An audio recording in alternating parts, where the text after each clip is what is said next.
So, another point I want to talk about is the full and complete development of the personality. Even though PB was disidentified with all the vehicles, and sometimes he didn't remember who PB was, those vehicles were very highly developed.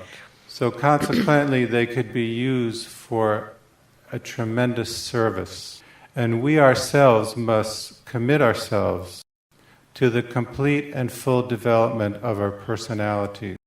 Not because we are the personality, but because through the personality we can serve God.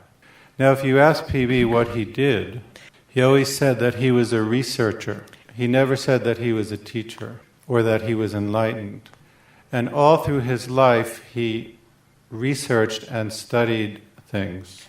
So he traveled in all the continents. He met with spiritual teachers and groups in all of them. I know that he was also in South America. And in all of his travels and experiences, he had a constructively critical attitude towards everything he experienced. This upset some people because they thought that their teacher had the truth, and that why did he need to go to some other teacher after he was with their teacher? In India, he met a number of teachers who said that they were the new Christ for this age. And he went back to them and said, well, how should I believe you? The other one said that he was the one. And if they said, well, because I am the one, for him that was not a good answer. So we must have this same attitude towards ourselves and towards our experiences.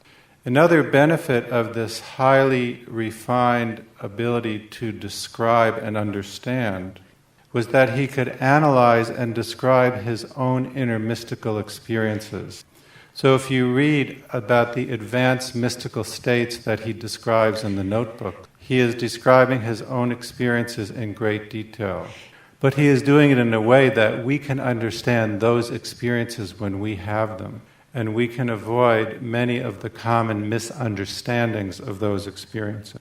We also need to remember that he was an Englishman in the time of the British Empire. And we know that the attitude of the colonizers was very arrogant, intolerant, and unwilling to see the colonized as human beings of worth. And in this environment, PB sought the wisdom of the East from people who were not seen by his culture as having any wisdom. So in some way he was free of the mental and emotional conditioning of his culture. It would have been as if the Spanish or Portuguese conquerors of this continent had come to the indigenous wise people and asked to learn from them. And I don't know of any examples of that, or they would be very few. So we could ask ourselves that question about ourselves. To what extent are we free of the mental and emotional conditioning of our families and culture and environment? And what would true individuality look like? Another thing about PB is that he went through all the experiences of a human being. So even though we know he said he was from Sirius, he came into incarnation as a human on this planet, and he went through all the experiences of a human until he was free of his humanity. So he is an example for us that we can do the same. For PB, the everyday life was important and real. So he was very practical, he took life very seriously, and he accepted it as divine. That means every experience we go through is given to us for a reason, and that it is given to us by divine intelligence for a reason.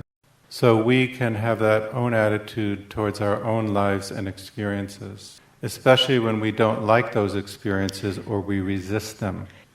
Another point is that sometimes he did things that didn't make sense to me, and I would think, that's silly, why is he doing that?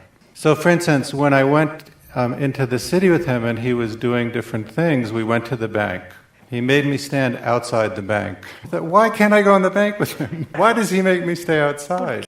And then one day, many years later, I realized there was a number of young men that visited him from Wisdom's Goldenrod. So imagine what the people in the bank would think if every 6 months he turned up with another young man in the bank.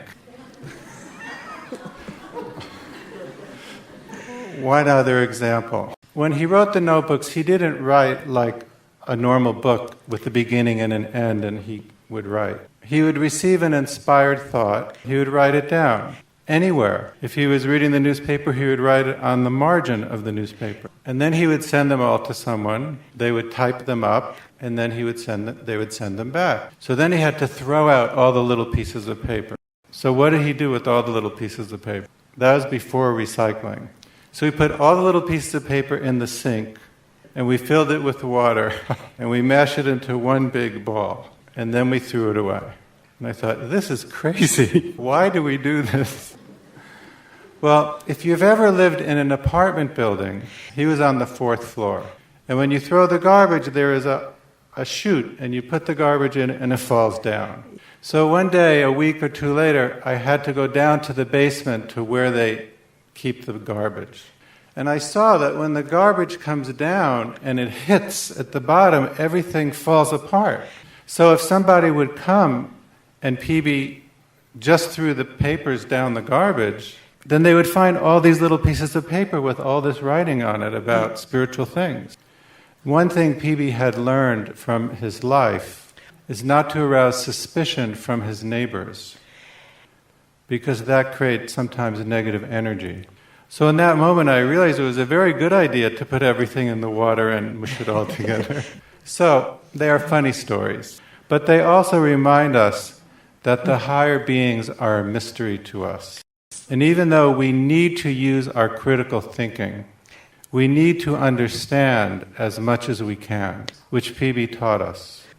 Not the understanding of the lower mind, but the understanding of the higher mind that is in contact with truth.